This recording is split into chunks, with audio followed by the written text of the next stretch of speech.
নমস্কার। ইতিবৃত্তে নতুন একটি পর্বে আপনাদের সকলকে জানাই স্বাগত। আজ অক্ষয় তৃতীয়া, আর আজ থেকেই শুরু হয় শ্রীকৃষ্ণের চন্দন যাত্রা। জানা যায় অক্ষয় তৃতীয়ার এই দিনেই সত্যযুগের অবসান ঘটিয়ে সূচনা হয়েছিল ত্রেতা যুগের।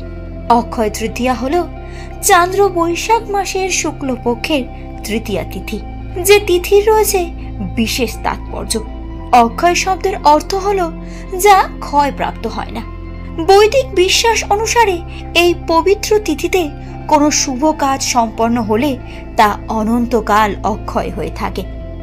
উৎকল খণ্ডে বর্ণিত আছে, শ্রী জগন্নাথ দেব মহারাজ ইন্দ্রদুম্নকে বৈশাখী শুক্লা অক্ষয় তৃতীয়াতে সুগন্ধি চন্দন দ্বারা জগন্নাথ দেবের অঙ্গে লেপন করার নির্দেশ দিয়েছিলেন। কথিত আছে সেই থেকেই শুরু হয় এই চন্দন যাত্রা উৎসব। গ্রীষ্ম ঋতুতে শ্রীহরির অঙ্গে কর্পূর চন্দন লেপন করলে ভগবান শ্রীহরি প্রীত হন।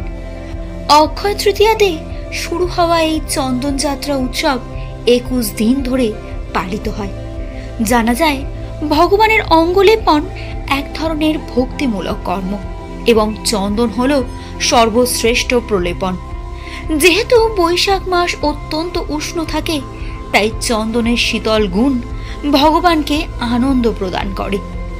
জগন্নাথ দেবের 2 চক্ষু ব্যতীত সর্বাঙ্গে চন্দন লেপন করা হয়ে থাকে এবং মূর্তি বা বিগ্রহগণকে নিয়ে শোভাযাত্রা করা হয়।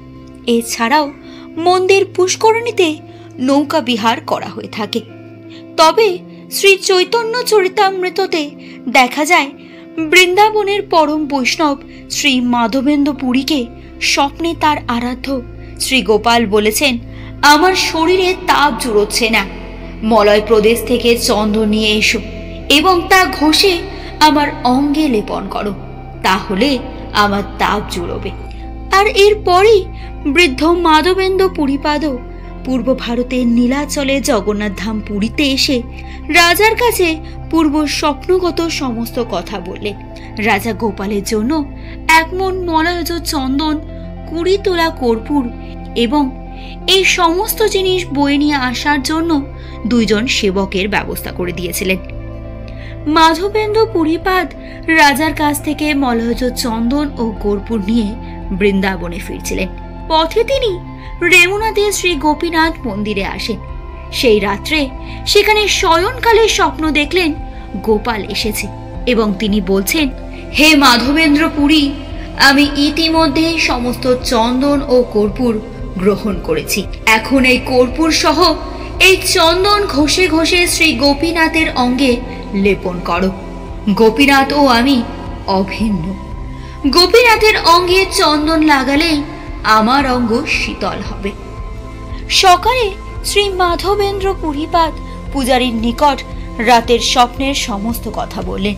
পূজারী প্রভু সব শুনে খুব খুশি হলেন এবং কর্পূর ও চন্দন ঘষে শ্রী গোপীনাথের শ্রী অঙ্গে লেপন করলেন। দীর্ঘ 21 দিন ধরে এইভাবে প্রত্যহ পূজারী প্রভু গোপীনাথের শ্রী অঙ্গে লেপন করলেন চন্দন ও কর্পূর। আর সেই দিন থেকেই শুরু হলো প্রভুর চন্দন যাত্রা। এই ছিল আমাদের আজকের কাহিনী। কাহিনীটি ভালো লাগলে লাইক এবং শেয়ার করে দেবেন। আর এই জাতীয় নিত্য নতুন কাহিনী জানতে অবশ্যই আমাদের চ্যানেল ইতিবৃত্তকে সাবস্ক্রাইব করে সঙ্গে থাকবেন। নমস্কার। জয় শ্রীকৃষ্ণ।